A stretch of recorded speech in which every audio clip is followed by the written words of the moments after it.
Reggie here, your friendly neighborhood bodybuilder and comic book collector, and I want to welcome you to another one of my live streams. It is good to see you guys. Good morning, good afternoon, good evening, depending upon where you are in the world, the country, or when you happen to be watching this video, possibly on replay. It is good to see you guys. Someone picked up a trimmed book and it hurt my heart because a trimmed book is never a good thing. So I picked up one recently that actually had a split spine and it was undisclosed and I was unable to reach an agreement with the seller to resolve the issue. Had to send the book back, which also hurt my heart because I really wanted the book. I think the guy thought I was trying to get over on him, but that's not my thing, you know? So anyway, it is good to see you guys. I want to thank you in advance for spending a little bit of new comic book day with me hanging out here. And hopefully the stream is coming through crystal clear because I ran a speed check and I have blazing fast speed. I even cleaned the camera today. So it is hopefully going to be a pinnacle of streaming goodness coming to you. All the comic book soldiers up in here. James Tomlinson, how you doing, my friend? Josh was in the house. Felix is here. Mike is here. I am Jay. Joa, my man. Aaron is here. Who else do we have here? Scrolling through the names from heroes to icon says, good afternoon. It is good to see you, my friend. Bro, Cuz of Comics, how you doing? Chris Barrett is in the house. Chris Barrett dropped his first video earlier today. So if you get a chance, check out Chris Barrett's channel. Mac Daddy Austin, it's good to see you. Mr. Q Comics, Have No Fear Comics is in the house. Clayton, love the name, Clayton. Sully Two Kings, my man is here. Johnny Lane, Party Time Comics, it is good to see you. Beta Ray Comics, Michael P. Santiago. It is good to see all you guys. I want to thank you again for hanging out with me just a little bit on this good day. Hopefully everyone's having a fantastic day. There's a topic that we're going to talk about today that was the cause of my downfall the other day. I was trying to go live. I had everything that I wanted to do set. I ran my errands. I came back. I was ready to go. I put up the post that I'm going live, and then my internet crashed. And for 2 hours, I was out. So I'm going to attempt to cover a topic that was at the time breaking news, but now today it is old news, but it's still a good topic, and it's a little bit out of my element, which is part of the reason why I wanted to talk about it. It's a little bit different than some of the things that we normally talk about, but it's pretty cool. Ghost Host Gamer is asking why 110 is so important. I'm guessing you're talking about ASM 110. That is the first appearance of everyone's favorite character, the Cosmic Gibbon. Collect those six. How you doing? Fade to Black is in the house. Closet Geek. How you doing? Vika. Lay Back Entertainment. I like that name. I definitely dig that. It is good to see you guys. So my favorite video. It's been a while. The Gibbon loves me. The Gibbon went down to Comcast and Rec Shop. I'm seeing speeds. I was sitting in the room up front near the internet the other day. I ran a speed test. I got 400. I have never seen 400 in my life. Not in my life, in this house, right? The speed back here in the back room is still around 2 and some change, but that is a far cry from like 10.4, the 1 point whatever that I was getting last week. So the Gibbon is who I steal HBO from, says Chris Barrett. So we are going to talk. This is one of those live streams where we're just going to get on here and we're going to rip it. We're going to have a little fun. We're going to talk about whatever it is that comes to my mind or your mind that we want to kind of talk about. But there is one topic that I do want to cover because it was something that I teed up last week, never got to, and I wanted to spend just a couple of moments on it here. And it's really for the gamers out there. I realize that there is actually a healthy amount of overlap between the folks that watch my channel and those that are into gaming. And I don't know that I fully realized that. And so once I realized that, when this news broke the other day, it kind of caught my attention, and I wanted to share it with you guys a little bit. And it relates to our sponsor. Well, one of the sponsors of the channel, Go Collect. And you can see here on the post that we are on a Nintendo Age's website, nintendoage.com. So if you read this release that basically came out from Jeff, Jeff is the owner of Go Collect. This was the first time I've ever seen his face. So, so you can see here that this is a post that Jeff put up the other day. And like an hour or so after this thing went up, that's when I was attempting to go live. But you can see here from this thing that basically what Jeff is alluding to here is that he is a comic book collector first and foremost. That's essentially where Go Collect has really been focused, right? And he has been contemplating breaking into the gaming space. And so part of the way that he's actually going to break into it is that he is actually coming up with a pricing guide for games. So I know that you guys, I think many of you know that gaming systems are starting to gain in popularity, and people are actually getting games graded. Like the games from back in the day, like the Mike Tyson Punch Out and the Zelda and all those games that we used to play as kids, people are actually getting those things graded. And I guess the higher the grade is, like a book that is, I'm sorry, a game that is still in its original packaging and looks pristine, the same way that we grade things, right? Based upon appearance and as close to perfection as possible. So he is actually coming out with this pricing guide for gaming systems. And as a way to kind of break himself into the industry, he used Nintendo Age to actually get himself up to speed. But as you can see here, he has actually purchased Nintendo Age, which is, I guess, the site that we're on, which is like an informational site, a blogging site with all kinds of wonderful information for gamers. He has actually purchased this resource. And his commitment here is to actually, continue the great work that Nintendo Age is currently doing, and not to really change things or to take away from what it is that this website has been offering the gaming community. So again, I just wanted to kind of share this information with you guys because I thought it was really cool. I dig Jeff. I dig Go Collect. I think that he's an awesome guy. He's been great for the comic book community, for this channel, with the affordable pricing that he does for pricing guides. And I was a fan of Go Collect before they actually sponsored the channel. And part of the reason why I reached out to them was because I was a fan of what they were doing. And so they are moving into a new area. I think that's exciting. And my hope is that he can bring that same energy, that same insight to gaming as what he has done for the comic book community. So Rag718 says he has never seen a video game graded before. Thought he was just going to price the game. So he is, yeah. So there is an organization, I think it's called MATA, MATA, I think it is. They are basically like the CGC for games. And I have been in touch with the president of MATA about a month and a half ago. Somebody connected me, had a couple of conversations because I wanted to bring him on the channel because I thought that was different. I had never heard of graded games before. And so I'm like, cool, let's get this guy on. It could be something interesting, something that maybe we haven't heard about, maybe something people want to hear about. And they're going through, the Mata group is going through some explosive growth right now. And so I've been unable to bring him on the channel, but I still remain hopeful that I'll be able to bring him on and he can actually provide us a little bit of insight into graded games, because I think it'll be kind of cool, So I'm scrolling through the comments here. If you guys have comments, make sure you put them in caps because it'll help me to be able to spot them. So Zorro says he's a big gamer, got a bunch of old Nintendo stuff. Or I wish I'd held on. Like, if you think about it, back in the day when you got a little older, a new game system came out, you always looked at your old stuff like, what do you do with this? Like, I have no clue where my gaming systems are. I may actually reach out to my parents, because knowing my parents, they probably have the stuff sitting somewhere. None of it's in a box. None of it's in the original boxes. I can promise you that, because I played every single game I was fortunate enough to get. You guys remember those games were expensive. They were like, what, 45, 50 bucks, 60 bucks? That was a lot of money back in the day. But, I had the Duck Hunt gun. I mean, I had all that stuff. I had all of it.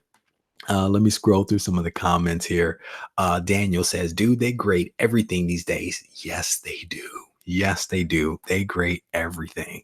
Oh, Eddie said that he's getting Eddie's mullet. Oh, pause. Eddie's mullet. Brother, we need a picture of this mullet. Eddie's mullet says getting his Tiger Electronic Games graded. Very cool. Who are you doing that through? Are you doing that through Mata? Is that I think that's the name of the company. Scrolling through, Daniel says he saw a graded Pokemon unopened pack. I don't know if this video has been released. It may have been released. I did a video where actually went to a place called Black Cat, and I think the video was maybe released last week. Went to this a comic shop called Black Cat down in San Jose, and they had aisles of games and game systems, and I actually shot some footage. So I think that's out. If you guys get a chance, you can go back and look at that, because I don't know that he had graded games, but he had a lot of vintage games. And by vintage, I mean, the 90s and early 2000s stuff. So you guys may want to check that out. IMJ says lots of inserts and old Atari game packs, marketing stuff, little comic books. Very cool. Very cool.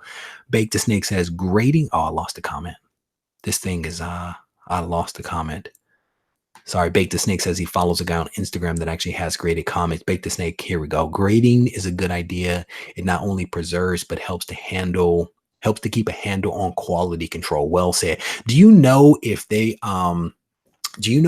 actually uh test the game? I guess they couldn't test it if it's still in the packaging. So Chris Barrett is questioning my integrity, which is fine, right? No, I'm not getting paid to say any of this. I chose to say it because Jeff has if you guys remember, Jeff basically reached out to me and he bought basically an $800 comic and asked me to give it away to a subscriber of the channel. And when someone does something like that of their own volition, um, because of the kind of guy I am, I feel like I should do something nice for that person as well. And again, I go back to what I said before, is I didn't realize the degree of overlap that existed between comics and games. And I put a post up and realized that a lot of you guys do both. So I was like, cool, this interesting fact came up. So I'm like, let's talk about it.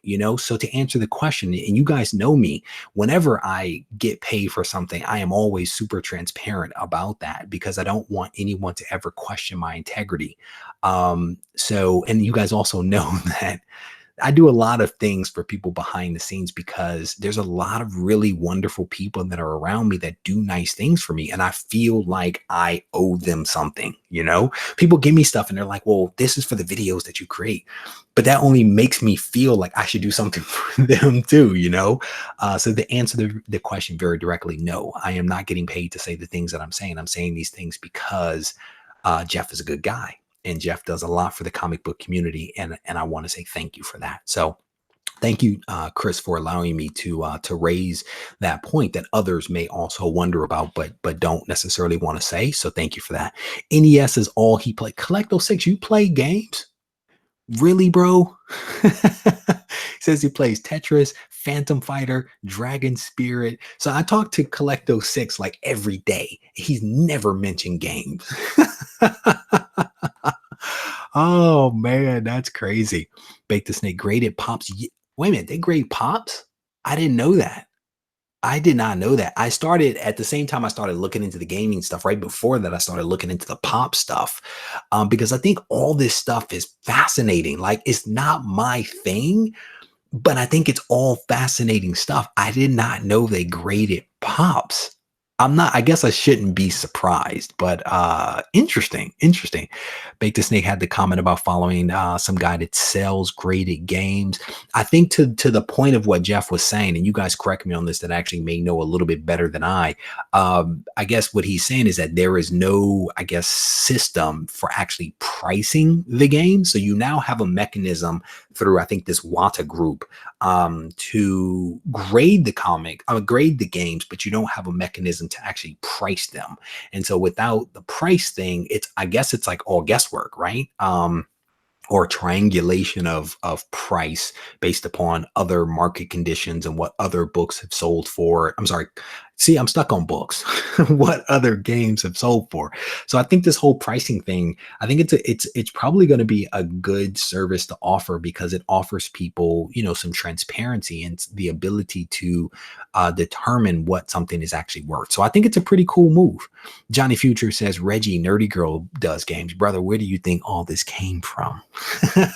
I talk to Nerdy Girl every couple of days, and she is actually the person that gave me the introduction to the Wata president, and part of the reason why she did it was because I saw her getting into games, and we've had a couple of conversations about it, and so I thought it was going to be really cool to bring on the president of Wata to talk about grading, and then I was planning to bring Nerdy Girl back on to actually show us her games.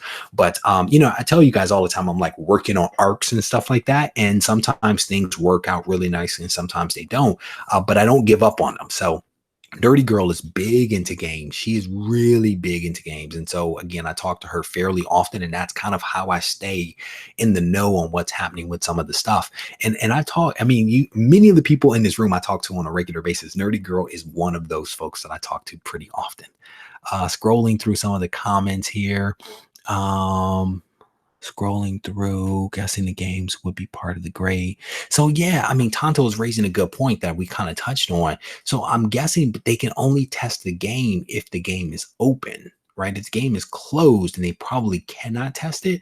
But if it's open, I guess that they would test it, and the grade would probably reflect not just the appearance of the cartridge itself, but also the playability of the game. I mean, maybe they have an NG, like, where a comic can be graded, it just gets an NG. So maybe a cartridge that doesn't play gets a grade like that. That's part of the reason why I wanted to bring that president on and talk about the differences and similarities between games and comics. So again, fingers crossed one day we can actually get this guy in here. Big O says he loves the back wall. Yeah, man, we try to keep you guys on your toes back there, mixing stuff up for you, give you something different to look at, Scrolling through, Richard B, how you doing? It's good to see you. Scrolling through some reproduction boxes, packaging for the NES Classics. They make reproductions. I mean, again, it's one of those things where if you're not into something, then you're not fully aware of everything. And I guess I shouldn't be surprised because we do reproduction covers, so it makes sense that they do reproduction packages as well. It's just again, it's all cool stuff. Pedro, how you doing, my friend? I am doing well. Thank you for asking. I hope you are good as well. Bake the Snake says it's not just rare games, they need to be in the box and the wrapper. Scrolling through, somebody recently showed me 2 copies of Mike Tyson's Punch Out in the original plastic. I'm gonna tell you, when I bought games back in the day, they were probably in that original plastic for all of like 5 minutes. I couldn't imagine buying a game and not playing it, So one of the questions is like, where do these games come from? Right? Were these games part of like, old inventory that's set somewhere like a Toys R Us or something like that? And when Toys R Us, went out of business, they started selling off their warehouses of inventory. Because I cannot imagine a teenager or a kid out there with Duck Hunt still in the original packaging all these years later. So I just wonder about where some of the inventory comes from. I mean, I recently picked up a couple of collections, and you guys will see the videos on this relatively soon. But I've picked up collections like from garages and warehouses and all kinds of stuff. So I can only imagine that some of this stuff comes from similar places.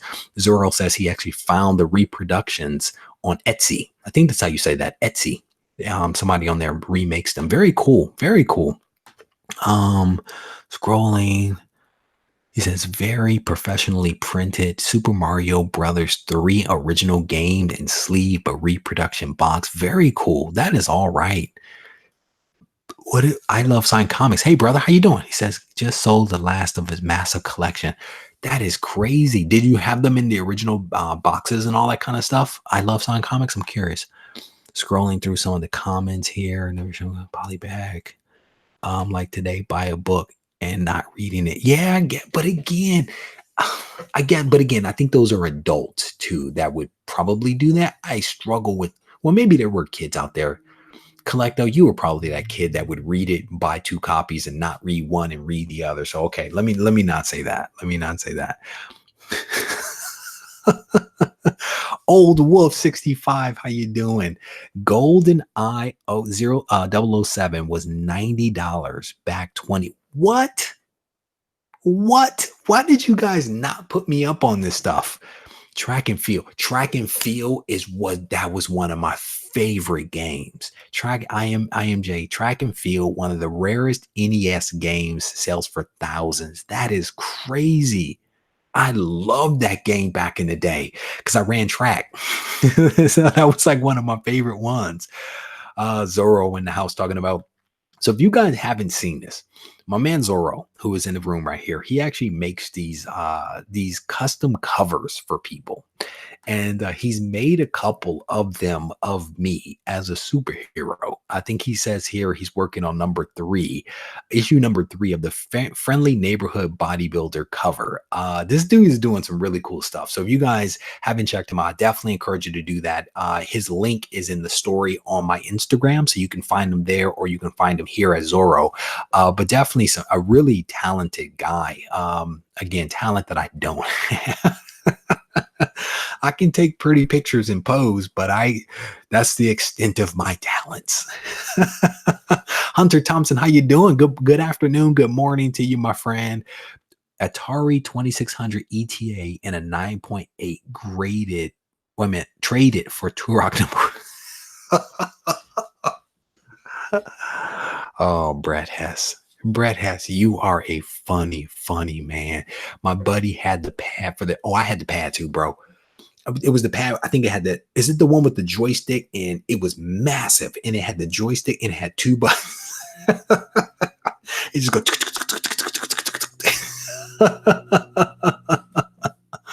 Oh, man. Johnny Future, has anyone seen a Minty Pac-Man for Atari? You guys are hilarious. So I thought that was really cool, man. I mean, I wish Jeff and Go Collect all the luck in the world. I've enjoyed working with these guys over the last several months for the stuff that we've been doing here on the channel. And so I wish them luck with this new adventure. I don't know that you'll ever see me buy a graded game. I haven't played games in such a long time. I'm actually looking forward to my boy getting older, because when he gets older, then I can have a gaming system and have an excuse to sit and play games. Because right now I have an excuse to some degree or another to read comics, but I don't think the wife is gonna go for games too. Sully Two King says he still has his Atari Mario Brothers. You guys are awesome. All right, so what else do you guys want to talk about? We spent enough time on this game stuff, which I don't even do. But what else do you guys want to talk about?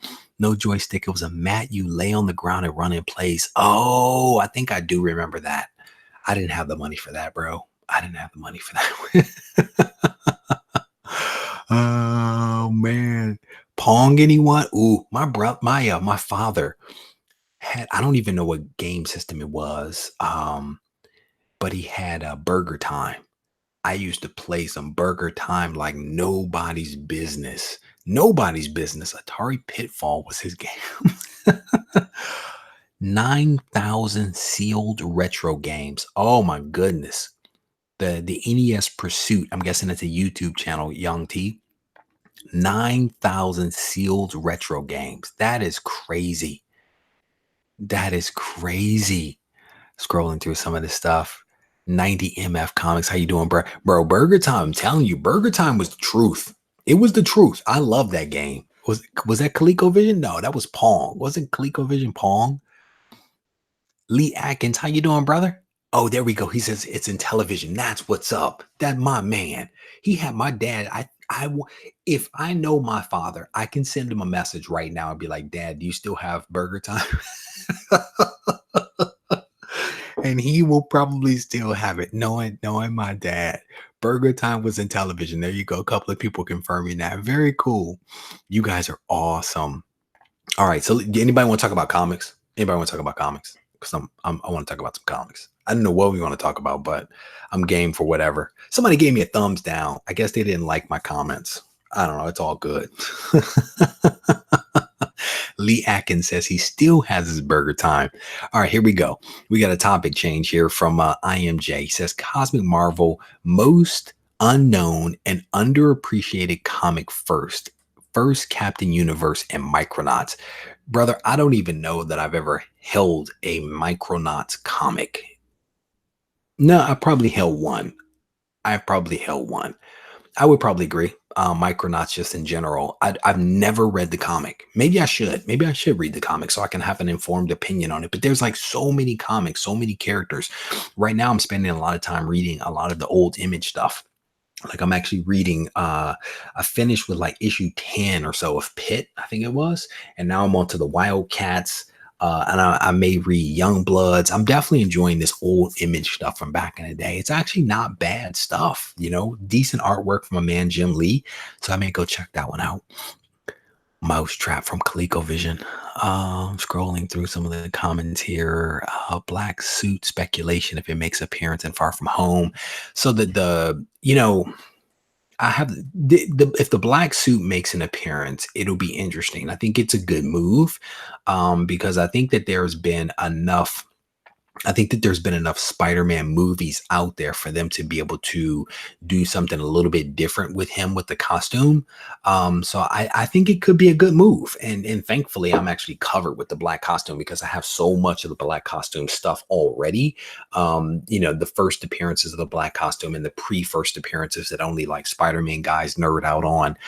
So I mean, it definitely could happen. If you guys want to go back, there's a ton of videos on the channel where I actually talk about these pre 252 first appearances of the black costume. So you guys can definitely check that out. So I have not left the house. It was only about 9 o'clock when I decided to actually go live. So I have not left the house yet. Comic shops aren't even open here yet.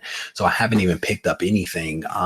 Yesterday I was running the streets though, and I picked up 2 books, picked up Venom 14, and then I actually picked up Iron Man number 11. So I've actually canceled this one from the pull list. My guy forgot to do it, but I went ahead and bought this one from him anyway. So I'm basically done with Iron Man, but the Venom thing will continue. So if I get a chance, I'm actually going to hit the comic shop today and maybe pick up my new books. There's one shop where you guys remember Juan. I actually haven't been over there in a couple of weeks, so I probably have a ton of stuff sitting around. Zoro says he picked up the new Amazing Spider-Man Spider-Punk variant today. Congrats on that. Second appearance of Punisher. Amazing Spider-Man second appearance of Punisher besides 129. Does anybody remember what that is? Is it the next issue? I can't remember. Coming in scrolling through some of the comments. James Tomlinson talking about asteroids. Oh man, you are hilarious. Mr. Miracle chat's talking about Mr. Miracle. I read the old stuff and I definitely enjoyed the old one. I have not read the new ones yet. Have not read the new one. Haven't been picking up Atlas Comics. Come on, bro. You know I've been picking up Atlas Comics. We talked about it as an aside, and I was gonna talk about it in more detail on the Ready Set Go preview show, but I had too much stuff jammed into that show. But I picked up a couple of copies of Phoenix. They're laying around here somewhere. I'm actually still waiting for a lot of them to come in. Like I have Lockjaw, which Destructor. Most of the first appearances I snagged right away, but they are on the slow boat from the Lone Star State. Picked them up from mycomicshop.com, and they are on the slow boat. So my hope is that I need to check the data.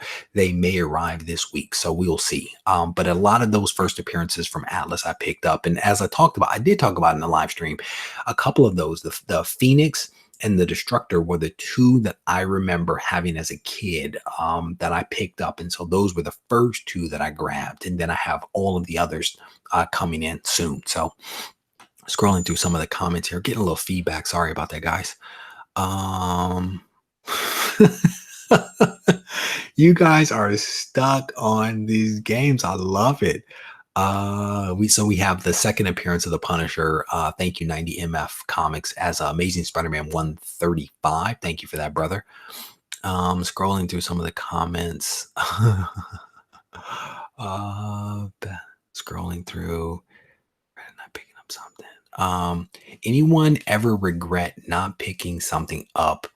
Um, should have pulled the trigger weeks ago. Now it's gone. Yeah, it happens, man. I mean, I think it's honestly happened to all of us, right? Where, thank you, 90MF. I think it happens to all of us where, so here's the thing. I went and looked at a collection the other day. Okay. And it was early morning, and I didn't have my eyeball in. I went and looked at this collection, and the I looked through every box. It was 16 long boxes. Looked through every box.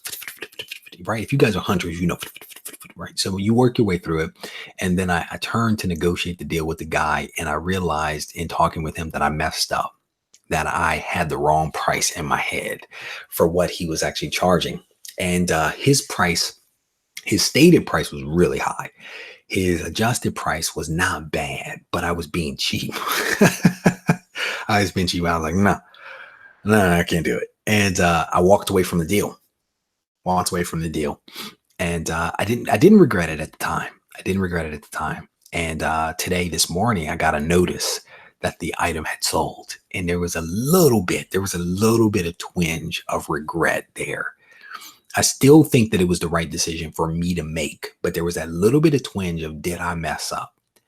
But since that time, I actually bought a couple of other collections and a couple of other really nice books that potentially I would not have been able to get had I pulled the trigger on that other collection. So I think regret is one of those things that is an emotional thing. But sometimes when you think about it, you really have to ask yourself, do I really regret it? Or do I just have that feeling? And so I still think that it was the right decision to make because of the things that I was able to pick up that I really like and appreciate. But at 6:30 this morning, when I looked at that message, I was like, shoulda, woulda, coulda, shoulda, woulda, coulda. So yeah, so Brian says he regrets purchasing ASM 101 for $40 at Near Mint Plus. Scrolling through, a couple of people making comments here about things that they regret. Harvey Abel, how you doing, brother? Um, Ones that did not pull. So Rag718 says he'll be honest. The deals he thinks about the most are the ones where he didn't pull the trigger on. Yeah. I mean, the thing is, shoulda, woulda, coulda, right? You just never know. You just never know. I feel that way a lot about, like, if I don't go see a collection, or don't ask a question, or don't look at a book, or, I just ask. I have those moments of regret if I don't go do something. And after I do it and I think about it logically, I tend to feel better about it. But to the point, those things are still always there, kind of lingering. What would have happened if I had said this or offered that, or driven to view one extra thing, So scrolling through some of the comments here. Mark C, how you doing, brother? It is good to see you. Says it's good to catch me live. It is good to be caught live, my friend. Doctor Strange, Mr. Comic 89. Mr. Comic 89. He actually so I've been selling a lot of books online on Instagram, and I've been selling books because I've been buying collections, and I'm moving on the things that I don't necessarily need for my collection because I already have them. In many cases, they're doubles. And Mr. Comic 89 actually bought a healthy number of Amazing Spider-Man. Like, it was like a nice stack of books. And I watched him and his son unbox these books yesterday, and I was so nervous the whole time. I was so nervous because when you package stuff up and send things to someone, you do the best that you can at packaging stuff up, and you hope that everything arrives safely. And he was unboxing the stuff live, and so my stomach was in knots the whole time. I caught it on replay because I missed the live stream, but I was in knots the whole time of, did it arrive safely? Is everything okay? Does he like the books? And thankfully, I think the books arrived safely. Thankfully, I think he liked the books, and I think but it was just that experience for me. I've never experienced someone unboxing my stuff before live, and so that was very, very interesting for me. So I never experienced that emotion before, and I remember at the end I walked away like, woo. Oh man. So it's good to see you, Mr. Comics 89. Shout out to you and your son, my friend. Scrolling through some of the comments here, I'm gonna show this one. Um, so here, Joker 19 says everyone in his offer up or Facebook marketplace have their comics for sale for insane prices drives him nuts. So have you attempted to counter them? Have you attempted to counter them? And the way that I do it, because everyone, just because you ask for a crazy amount of money doesn't mean that I'm going to give you a crazy amount of money. So the way that I tend to counter is I ask questions. I ask questions about how did you price this? How did what resource did you use to price this? What grade did you give this? Let me offer you some things to think about. Like, and I actually give people sites, right? I had one person that attempted to tell me the price of a book uh, was based upon a CGC slab. They had a raw book and they were basically saying the book is worth I'm gonna make up a number, $1,000 because another one had sold on eBay for $1,000. And I'm like, so first first, that's a CGC 9.8. You have a raw book that you think is a 9.8. Those two things are not the same, right? And then I then direct people to something like comicspriceguide.com, which is a site that has, I think, pretty good pricing for raw books. So I've done that several times and helped people to adjust their expectation to other things. The collection that I picked up yesterday, this guy was asking, and again, I'm making up numbers, $1,000 for a collection. I waited 8 months. 8 months. Bought the collection for a whole lot less than that. And so again, it just goes back to one of the earlier questions that someone was asking about regrets and deals that you don't make. Sometimes you will miss out on things. Sometimes you will. Sometimes you will miss out on things, and then those things will come back to you.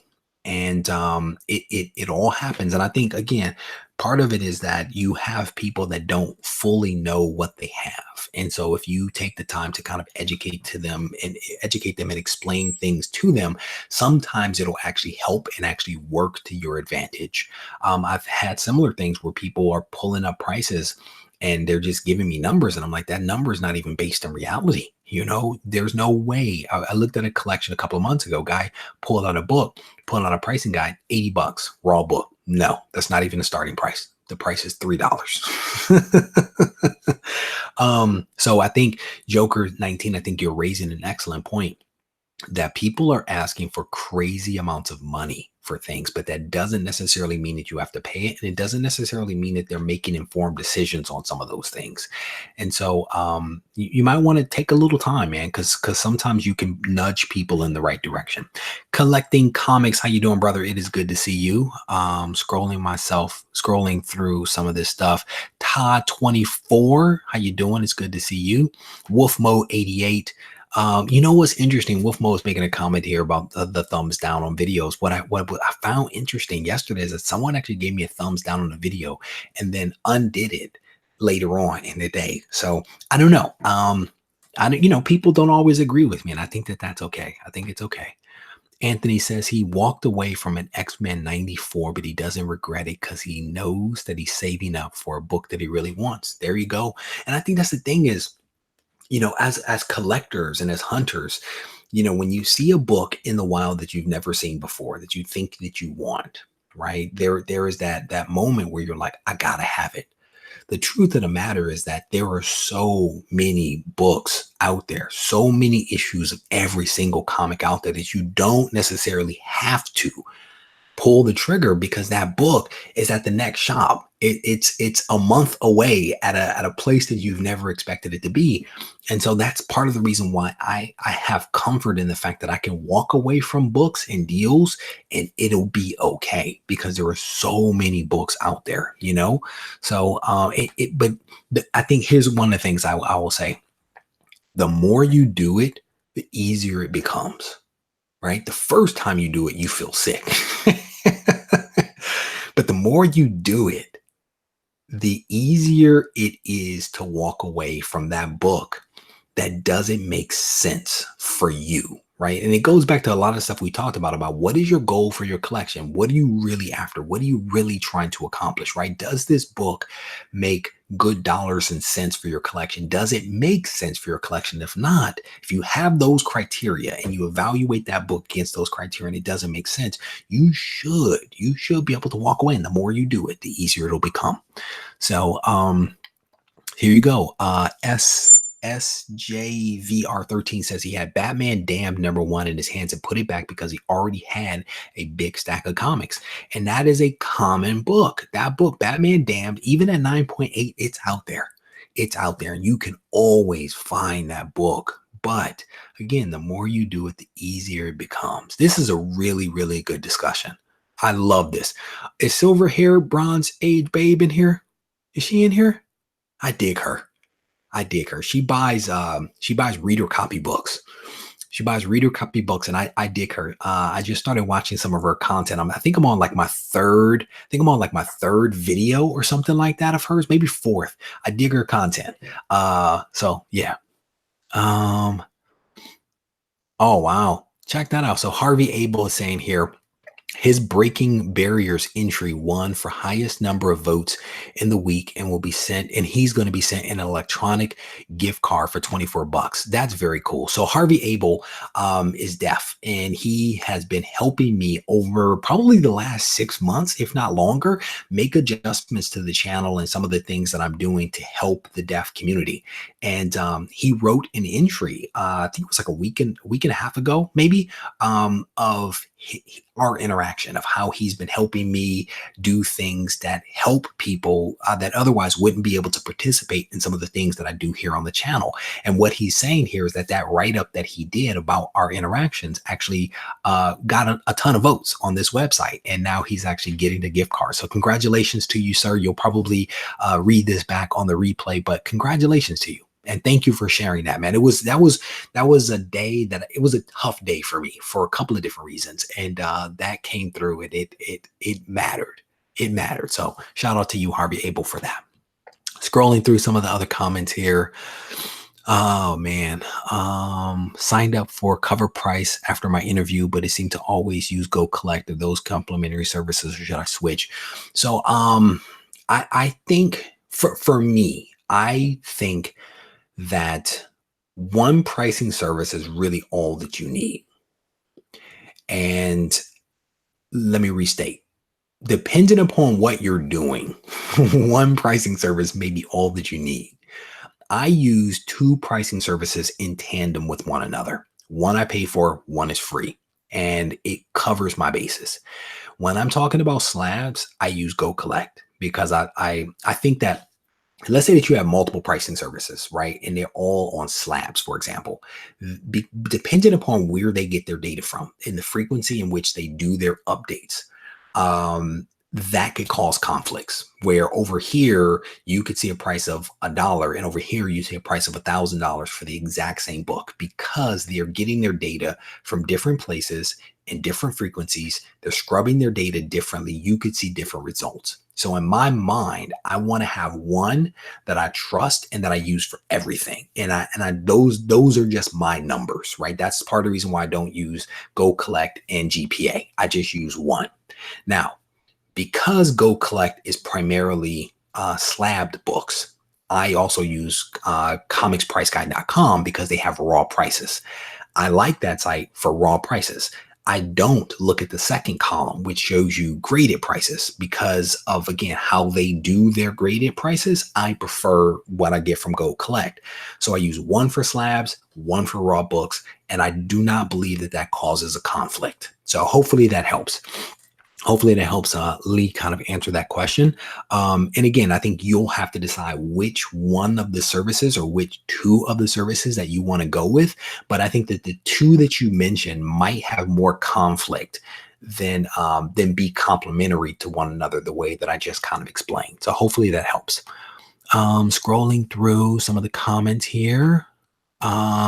Kimball says he's waiting on a giant size X-Men #1. Congratulations on that. And an X-Men 1 to come back. Fingers crossed that they show up pretty quickly.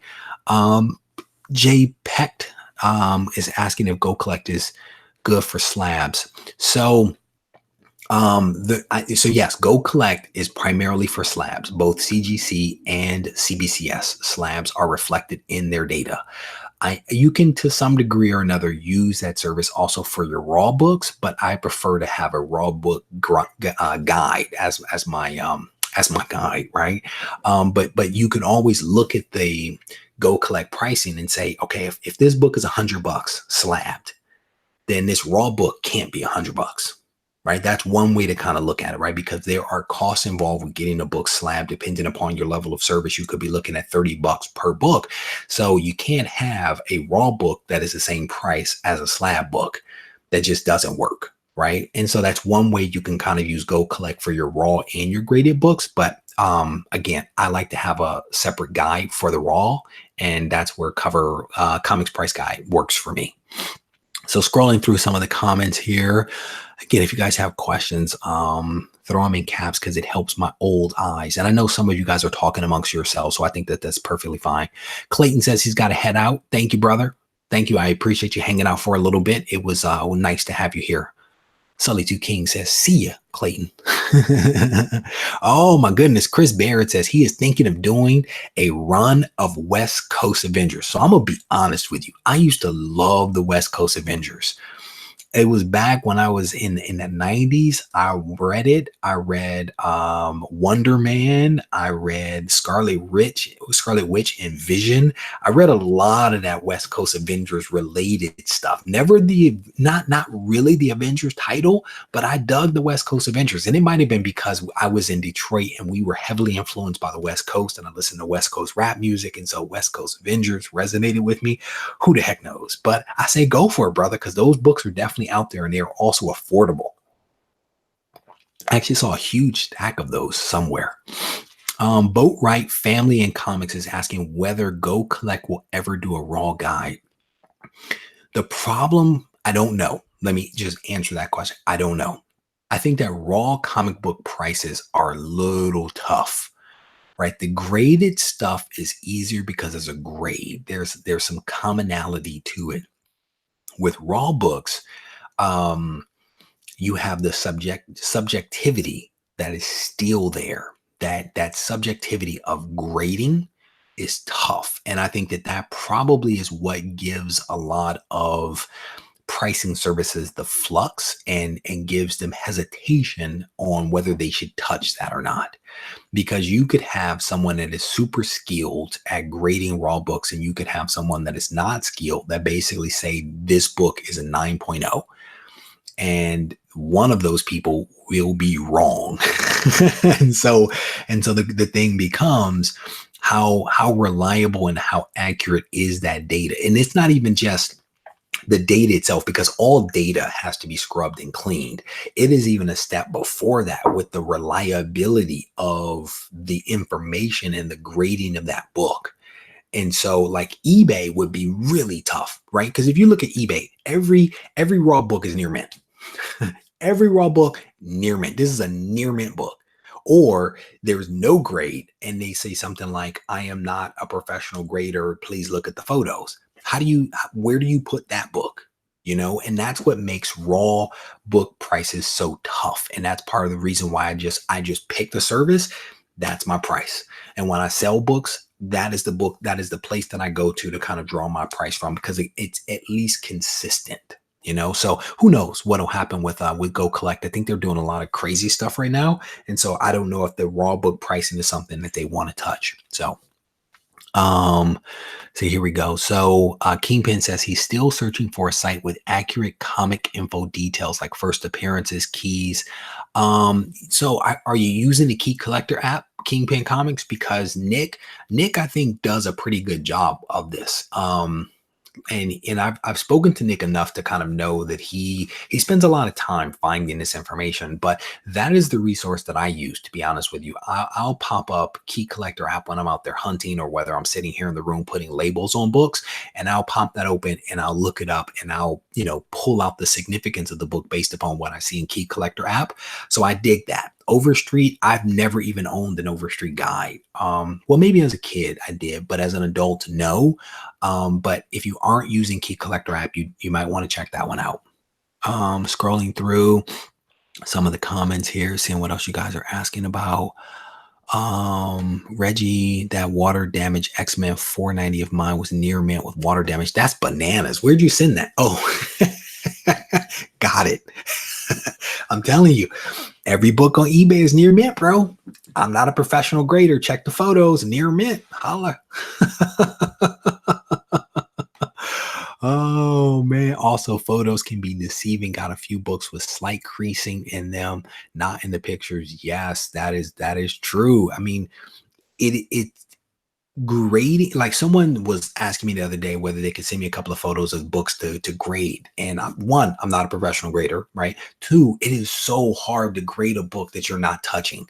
Um, because you have to like catch the angle of the book in the right light and kind of twist it and turn it and flip it to kind of see where the imperfections, where the dings, where the dents, where the creases, where all of those things are. And you can't do that from a flat photo, right? There's no nuance to that. And a lot of times people even post up photos online, it's still in the polybag. You can't see very much through a polybag, especially if it's an old polybag with those waves in it. So you've got to take the book out. You've got to hit the angles. And a lot of times when I sell books to people, I actually do video and I'll move the book around for them and kind of let them see the various angles and how the book moves, how it catches the light, because you want people to know what they're getting, right? And I'll tell you right away, like for my stuff, a lot of it is like mid-grade stuff, right? Because these are collections that I picked up and some of them have been loved. So I just cover my bases with like, it's a mid-grade book. Here's the defects. It has a corner ding. It's dirty, et cetera, et cetera. But again, if you're on eBay and you have someone that's selling a book that's only the front cover or only the front cover and the back cover, or you get a stock photo, tough, near mint water damage. Aaron, thanks for hanging out with me, brother. Definitely appreciate you hanging out, and enjoy the rest of your day. Nick has help big time. Key collector app all the way, says Lost Comic Junkie. Yeah, man. I was talking to him when when I first became aware of Key Collector app, and I talked to him about like how he got started and all that kind of stuff. And I dig what the dude is, what he's doing. He is definitely offering a tremendous resource to the comic book community. And I still do, my independent searches online and stuff like that. But the Key Collector app is a really, really cool way to like just reference the significance of a book. And just in case someone was asking, no, I'm not getting paid to talk about Key Collector. But if you want to pay me, no, joking. Overstreet Guide is a great reference simply for the grading scale description pages. Well said on that one, IMJ. Oh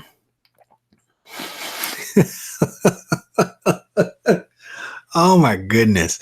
So I can't see his name very well, but I think it's JLPETC says, I keep my comics next to my herbs and spices, so they're all technically close to mint. Well done. Well done. Oh my goodness, you guys are hilarious. What is the best accurate raw price source website for non-keys? Non-keys are not Comics Price Guide. Sorry, comicspriceguide.com is what I like. Comicspriceguide.com is what I like for raw book pricing. I definitely dig that site. And we've done an interview with them. So if you guys are interested in hearing more about that, there's definitely an interview. They are the world's largest pricing service, right? They're big and they've been around for a while. So comicspriceguide.com, you might want to check them out. And then there's Cover Price is also another interview that we've done. They are a newer kid on the block, but they did an interview with me as well. So you guys can definitely check those resources out on the site. Boatwright Family and Comics, he says he's at work, got a split. Thank you, brother, for hanging out for just a little bit. I definitely appreciate you for doing that. Ghost Host Memory says that that comment about near mint was a dad joke. I am a dad, and I thought it was hilarious. Oh man, that is hilarious. Scrolling through some of the comments, I have Telepathy says he also keeps his comics near his candy dish so that they're near mint. Well done. Oh man. Oh, you know what? I actually got I got an email the other day from coverprice.com. These guys released this really great white paper on variants. It's like a great resource on like variants. I need to actually go and check it out in detail. They actually released it on their website. I may have these guys come back on. I had a lot of things that came up over the last couple of weeks that have taken me off track just a little bit. So I need to go back and check that out. But we may have them back on the show to talk about variants. And what reminded me of that is IMJ's comment here about a checklist tool for variants. So I may have to revisit that. Marcel is asking about second, third print comics. You know, I have mixed emotions about those things. And I have mixed emotions about second and third print because they tend to be worth some money, which is crazy because the print runs are smaller. They tend to be worth some money. So I struggle. Generally speaking, I don't pick up second and third prints or fourth prints or fifth prints because some books actually go that far. I don't pick up any of those. But then I look at like the Dale Keown, was it the whole cover 377, I want to say, that I've had since I was a kid. I actually have it signed by Dale Keown right in the middle. The second and third prints are really expensive. The best thing I could say is buy what you love. You know, I struggle with them because they have really good artwork, but I like the first print books. So, but if you ever see me with the second print, forget everything that I just said. Marcel, what's your thought, brother? Because I'm guessing that you have a thought on that one. From Heroes to Icons says, thanks, Reggie. Just helped a friend with info on comicspriceguide.com. Yeah, it's a great resource, brother. Definitely a great price. Scrolling through some of these things, comments that you guys have. Darnell says he doesn't mess around with those variants. It's a trap. It's a trap. It's a money trap. It's a setup. But brother, those things are gorgeous too. It is an ongoing struggle for me. I'm gonna be completely honest. It is an ongoing struggle for me with the variants. So can I show that one? I'm gonna show that one. I have telepathy. That's a good comment. I'm gonna show that one. IMJ says second and third prints are super low print runs. Tony Stark Iron Man #3 print run of 600 copies. Yeah, I mean that's part of what makes those print runs really attractive, you know. And the struggle is that I talk about the variants and the print runs and focusing on quality, and so I struggle right between the things that I say and some of the pretty artwork and the dollar amounts that are associated with those second and third prints. It's a struggle, you know, and it just shows that I'm human, I guess.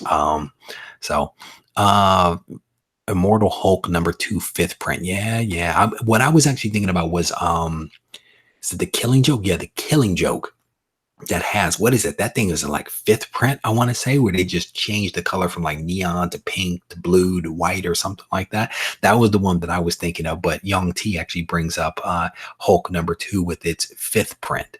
So scrolling through the comments, fifth print virgin variant. First step. There we go. Lost Comic Book Junkie says, I'm telling you, Reggie, he says, we need a comic book junkie anonymous group. First step. You were awesome. Well done, bro. Well done. Only reason, Mr. Comic says, only reason to get second or third prints is because he comes across them before the first print. Yeah. And I've done that. I've actually bought them sometimes by accident because I'm like I'm gonna just grab it off the shelf and buy it. So I made that mistake before, especially when I was younger. I bought older books or multiple prints by accident because I wasn't reading them. I actually have a couple of the Red Goblin stuff over to my right here that are second and third print that I bought because they were like a virgin variant, which I thought was really cool. Or, you know, I wasn't unable to get the first print. And so I was like, I'm going to just get something. So I got a second or third print. So Chris Barrett says he only bought the connecting variants for the Hunted run. Scrolling through some of this stuff. Scrolling through, Killing Joke had 11 prints. Are you serious? That is crazy. That is crazy. I did not realize that it had that many. There is a buyer's market for second and third prints. Personally prefer first prints. Nothing beats the original. Well said. But to your point, there is a market for it. The same way that there's a market for variants in general. You know, you can say variants are bad, and I do, but then you also look at how beautiful the artwork is and how people really love those comics, and it's, you can't say that they're bad because people are buying them and it makes them happy, and there is a market for it, you know. So it is tough, it is tough. You guys are awesome.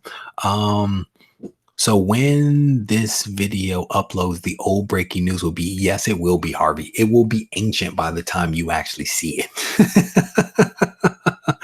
Oh my goodness. You guys are hilarious. Yeah. So all right. So we're gonna wrap this thing up. I love just these impromptu live streams. So I am going to be on again later tonight, but I'm actually going to be on John's Comics with Kids. John's Comics with Kids and Whitewell Comics have invited me over to chat a little bit about Hulk 180 and 181. And I've read these books, but I'm gonna have to go back and reread them between now and the show at, like, I think it's like 8 Pacific tonight. Between now and the show, so that I can be as familiar with those two books as I need to be to answer questions and to engage these guys in a conversation. But we're basically going to have a discussion about Hulk 180 and 181. I really have no clue where the conversation is going to go, but it'll be fun. It'll be fun. So if you guys are interested in hearing my thoughts, hearing from Whitewell, hearing from John's Comics with Kids, two awesome guys, definitely want to encourage you guys to head over to John's Comics with Kids and check it out. We are going to be going live tonight, and I think it's going to be a fun conversation. I don't do many crossover appearances, because I think we do a lot of that stuff now. So I don't do it very often. But these are two guys that I really like. I really like both these guys, the content that they're putting out, but then they're also like really good people. So if you guys get a chance, swing by, check them out. Check me out, because I'll be on there running my mouth. I want to say that we go on at 8 o'clock Pacific time. So let me check the post that I put up. They created a really, really wonderful thumbnail earlier. Where the heck is it? Okay, here it is right here. So they put it up. It's going down at 8 p.m. Pacific, right? So 8 Pacific tonight. We're going to be on talking about 180 and also I'm guessing 181 as well. So it's going down. They created a really nice thumbnail. Super talented guys creating these fancy thumbnails. So I'll be on tonight. Hopefully you guys can hang out. Brett has says a Reggie team up. Oh. Uh-oh. Okay. All right. Hold on. Hit the pause button. I was about to go, but hit the pause button. Where is it? Tony Trombetta, president of EGS, just came into the room and he says, huge announcement coming from EGS on Friday. Going to be an industry changer. Stay tuned. That's what's up. Where's the announcement coming out from, Tony Trombetta, EGS president? Where's it going to be released? Are you doing a press release? Are you going live? Are you going to be on someone else's channel? Let's drop it. Let's drop it right now. Let's let people know what's up. I am Jay. Thank you for hanging out, bro. I definitely appreciate that. Rush Diehard, how you doing? Hello, kids. How you guys doing? Oh, you know what?